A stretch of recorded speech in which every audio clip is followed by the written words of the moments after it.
Hello বন্ধুরা, আজকে দেখাবো কিভাবে আলুর দম রান্না করতে। আলু কেটে ধুয়ে এই যে আমি কড়াইতে আলু দিয়ে এর মধ্যে পানি দিব, পানি কাঁচামরিচ পেঁয়াজ দিয়ে জাল করব। যে জিনিসটা ছাড়া আপনি একদিনও চলতে পারবেন না সে হলো আলু। মেয়ে মানুষ হচ্ছে পাত্রের মতো, যেই পাত্রে যায় সেই পাত্রের আকার ধারণ করে। আর আলু হলো এমন একটি সবজি, যেই সবজিটা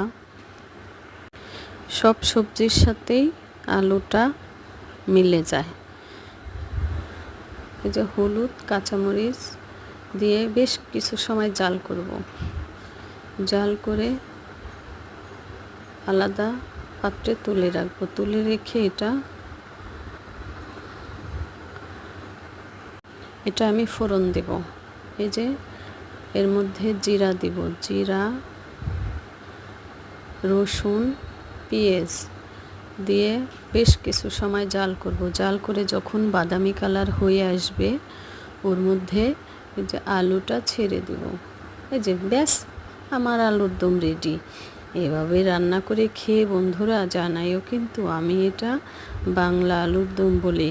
আমি সকালে রুটির সাথে এই আলুর দমটা খেতে খুব পছন্দ করি। এই আলু এমন এক তরকারি, আপনি আলু ছাড়া চলতে পারবেন না।